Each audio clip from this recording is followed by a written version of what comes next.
Welcome to மேஸ் ஹிஸ்ட்ரிக்கி சேனல். இன்றைக்கு ஸ்ரீ ராகவேந்திர சுவாமியை பற்றி பார்ப்போம். கதைக்குள் போகலாம். அவரை பற்றி பேசும்போது குரலை உயர்த்த வேண்டிய அவசியமே இல்லை. அவர் வாழ்க்கை சத்தமில்லாத கதை. ஆனா அதில் ஆழம் இருக்கு. அவர் பயம் காட்டல, அவர் மிரட்டல காட்டல, அவர் வாக்குறுதிகள் கொடுக்கல. ஆனா இன்றைக்கும் மக்கள் அவரை பக்தியோட பூஜை பண்றாங்க. ஏன்னா அவர் முதல்ல ஒரு மனிதன்.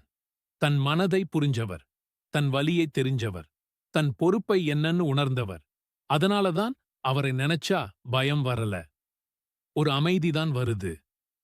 இந்த வீடியோ அவர் செய்த அற்புதங்களுக்காக மட்டும் இல்லை. அவர் எப்படிப்பட்ட மனிதரா வாழ்ந்தார், அதனால ஏன் இன்னைக்கும் மரியாதையோட நினைக்கப்படுகிறார் அதை பற்றி. வேங்கடநாதன், அதுதான் ஸ்ரீ ராகவேந்திர சுவாமியோட பிறப்புப் பெயர். 1595ஆம் ஆண்டு தமிழ்நாட்டில புவனகிரி என்ற இடத்தில ஒரு சாதாரண குடும்பத்தில் ஒரு குழந்தை பிறக்குது. அரண்மனை இல்லை, பெரிய செல்வம் இல்லை, ஆடம்பரம் இல்லை. அப்பா ஒரு பண்டிதர், அம்மா அமைதியான பக்தி உள்ளவர். சின்ன வயசிலேயே அவர் தந்தையை இழந்தார். இந்த இடத்துல பலர் உடைந்து போயிருப்பாங்க, வாழ்க்கைய சபிச்சிருப்பாங்க. ஆனா வேங்கடநாதன் அதை செய்யல. வாழ்க்கையை குறை சொல்லல, சூழ்நிலையை பழி போடல. அமைதியா தன் பாதையை தொடர்ந்தார். அந்த அமைதி பலவீனம் இல்லை, அது உள்ளார்ந்த வலிமை. அவருடைய வாழ்க்கையில் குடும்பமும் இருந்தது. திருமணம், குழந்தை, குடும்ப பொறுப்பு. ஆனா வாழ்க்கை சுலபமா அமையல. பணம் இல்லை, சில நேரம் உணவுக்கே கஷ்டம். இது பலரை கடவுளை கேள்வி கேட்க வைக்கும். ஆனா அவர் அப்படி செய்யல. கோபப்படல, புகார் சொல்லல. அவர் மனசுக்குள்ள இருந்தது ஒரே ஒரு எண்ணம்: இது நிரந்தரம் இல்லை. பக்தி என்பது தப்பிக்கிற வழி இல்லை, அது தாங்கிக்கிற சக்தி. அதை அவர் வாழ்ந்து காட்டினார். வேங்கடநாதன் அசாதாரண அறிவாளி. வேதங்கள், உபனிஷதங்கள், தத்துவம், தர்க்கம் அவருக்கு படிப்பதற்கு சிரமம் இல்லை. ஆனா கவனிக்க வேண்டிய விஷயம் என்னன்னா, அவர் அறிவை ஒருபோதும் காட்டல. அந்த காலத்து பெரிய பண்டிதர்களே அவர் பேசும்போது அமைதியா கேட்பாங்க. ஆனா அவர் நடந்து கொண்ட விதம் எப்பவும் ஒரே மாதிரி: அடக்கம், அமைதி, பொறுமை. அவர் சொன்னது இதுதான்: எனக்கு தெரிஞ்சது எல்லாம் கிருபை. அறிவு இருந்தாலும் அகந்தை இல்லாத மனிதன் எப்படி இருப்பான் என்பதற்கான உதாரணம் அவர்.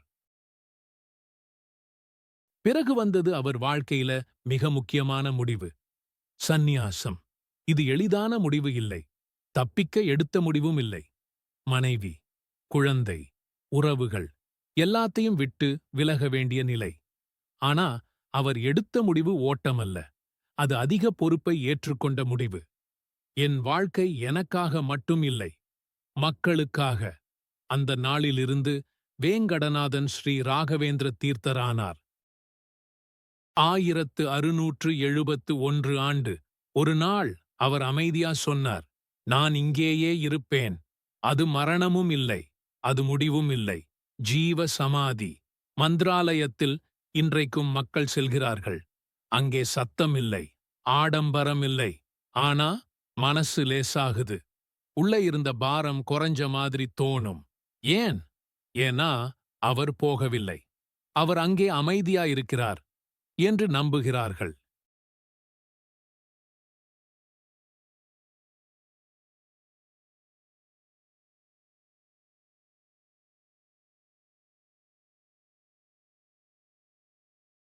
ஸ்ரீ ராகவேந்திர சுவாமி நமக்கு என்ன சொல்லுகிறார் என்றால், அறிவு வேண்டும், ஆனால் அகந்தை வேண்டாம்.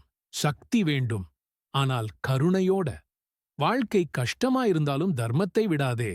அதனால்தான் இன்றைக்கும் ஒரு எளிய வார்த்தை போதும்: ராயரே காப்பாத்து. அதில் பயமோ நடிப்போ இல்லை, நம்பிக்கை மட்டும். ராயரே நம, ராயரே நம, ராயரே நம. இது போன்ற இன்னும் புதிய வீடியோகளை காண சப்ஸ்கிரைப் பண்ணி சப்போர்ட் பண்ணுங்க. நன்றி.